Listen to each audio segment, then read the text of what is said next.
Okay, YouTube, this is going to be a video, and this is going to be my most inspired video because that's really specific I want to talk about, but I can remember as I think of them to talk about recently. I guess first of all, starting with Joe Biden, where should you start with the man who met the tricks rabbit? Let's see. Um, he might be picking Kamala Harris. And if you know anything about her, I think Tulsi Gabbard pretty much exposed her is not being for the people, not being for criminal justice reform, and she has bragged about putting nonviolent people in prison and truancy laws. She has enforced truancy laws against poor families of children that were not able to attend school for, in many cases, probably reasons of poverty. Many of these people are poor.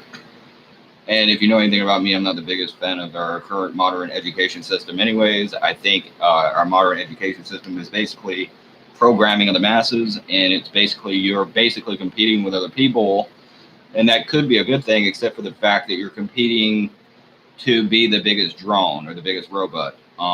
So it's actually just, it's robotic programming, and the way that most people are and the way most Americans are, if you know any damn thing about them, they will ultimately conform to whatever the opinion is that they're giving them their children.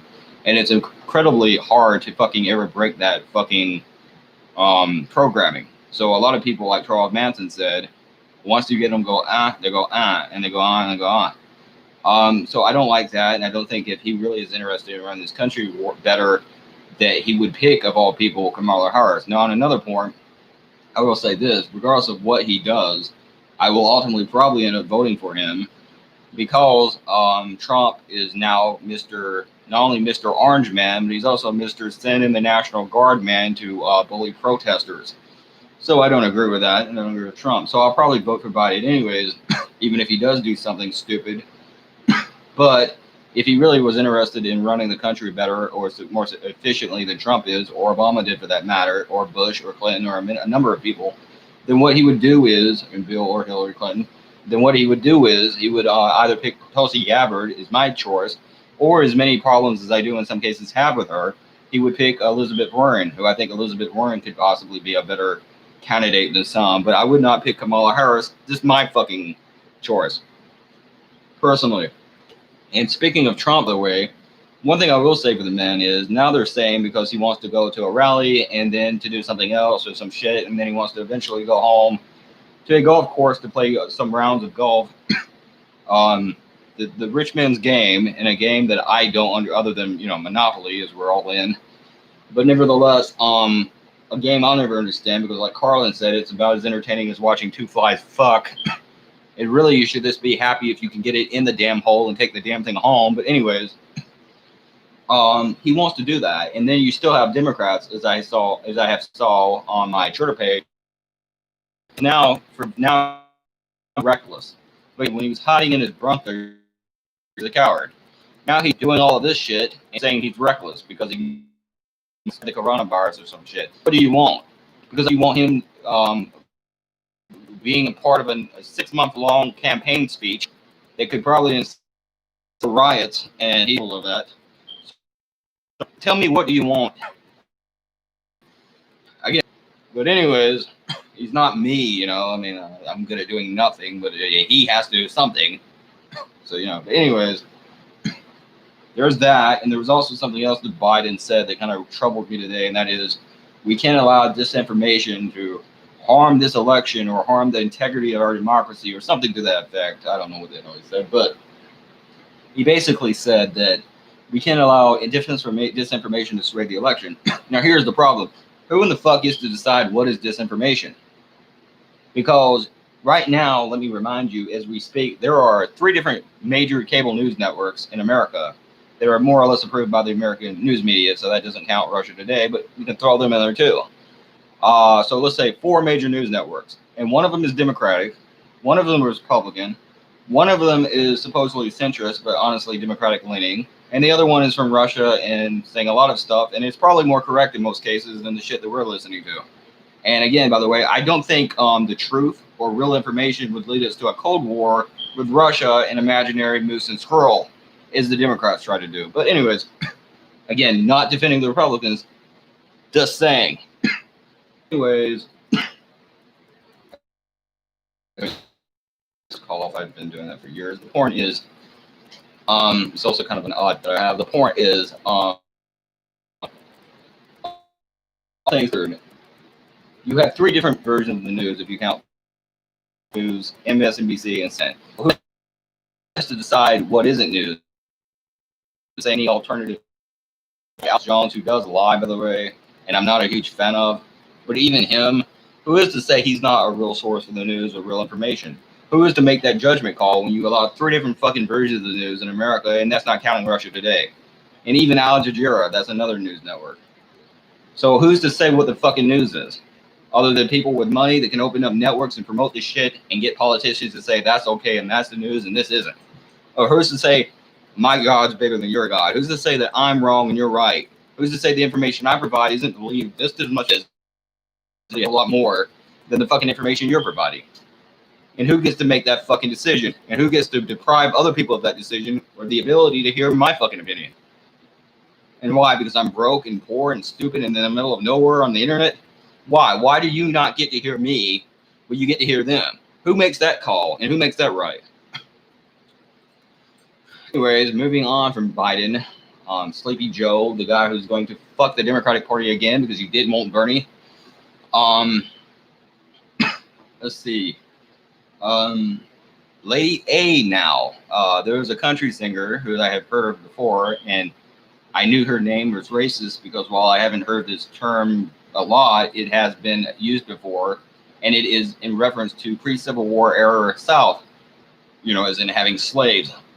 And her name was Lady Antebellum, and it's a shit name to begin with, but at least it showed some creativity or inspiration on her part to name herself something halfway intelligent, even though she ripped off the lady part from Lady Gaga, obviously. But anyways, she has now changed her name because she certainly had a rakening.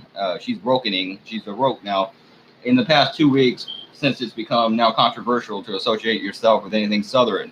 So like Stone Cold, she's suddenly against the thing that she made half her fucking fame off of being. So just like Stone Cold said, I'm the bionic redneck, and he ran around and rode around in a fucking four-wheeler with a Confederate flag and a pickup truck with a Confederate flag and wore T-shirts and basically modeled and became a model board for the Confederate flag T-shirt or T-shirts and sold Confederate flag T-shirts and then shit on one of his fans, or at least one of the WWE fans, probably most likely his fan, for defending the Confederate flag. He now wants to say he's against it, even though he made a fame off of it. Just like this woman now wants to change her freaking name, because there's nothing cowardly about that, by the way. The point is, I'm not even worried about that. What I'm worried about is who in the fuck changes their name to a letter? And someone else brought this up, and I was thinking to myself this day. I remember Prince had an issue with copyright having to do with his name, and he named himself a symbol. He literally changed himself into a symbol, as Eminem said. And we went from that level of fucking creativity in almost next level alien shit, as I put it, to that guy. We went from that, and I literally had a conversation with myself about this because I talk to myself a lot because I'm insane. But anyways, I'm very bored. But anyways, we went from that level of creativity to a woman who can't think, who when put on the hot spot can't think past a fucking letter. And ultimately, what, by the way, so forget never mind to Justin Bieber, we're symbol to letter. But nevertheless, never mind that. Never mind that, pun intended. We are now from that to that, but also, what is the good in changing yourself to the letter A when essentially, ultimately, the name A means antebellum? Because everyone, not only is everyone still going to think antebellum when they hear A, they're going to fucking put further emphasis on the fact that that's racist, because now people who might not have been intelligent to know what it meant, they now do. So how did that do her image any good or anyone else any good? And furthermore, or more importantly from that point, did she really change it because she didn't want to be racist, or did she change it for corporate fucking cocksucking reasons of she didn't want to offend sponsors and people? The same as I'm going to give Tucker Carlson credit for not doing, because while I don't agree with about half of what he says, and he's a dumb Republican, although he's smarter than most of the people on Fox News, and he's smarter than a lot of the people on the more Democratic channels. But with that being said, I give him credit, and he's almost my hero for the day, because he refuses to back down from statements he made, and he's not going to sell out because you told him to. So he's losing sponsors, and Fox is losing advertisement, and he could probably be fired from Fox, and if he gets crucified, by the way, guess what? He's earned my respect at least. But he is now my hero because even though I don't agree with him necessarily, at least the damn man is being honest with himself, and he's being honest with you, and he's not about to lie and apologize or give an apology he doesn't mean or tell his audience something he doesn't believe. And he may be an idiot, but for all his flaws and all his absurdities, he's still himself. And I quote Jesus, what does it profit a man to gain the entire world and to become rich and famous, by the way, if you lose your soul? And ultimately what has happened here is Stone Cold and this Lady Antebellum have lost their fucking soul, and they are no longer themselves, but a cheap imitation, plastic, shallow imitation of themselves created by corporate. They are a corporate image of themselves, and they don't have anything because they don't exist anymore because they sold out. They sold their soul for money. And it's their soul, by the way, because like I said, I'm a liberal humanist, and I don't give a fuck about the South. But with that being said, it was their soul, or it is their soul. And that is what they believed. So they sold out. But anyways, I just wanted to put that out there. And there's other shit I could talk about, but nothing that really grabs my attention. So, that's about all. Hey, 666.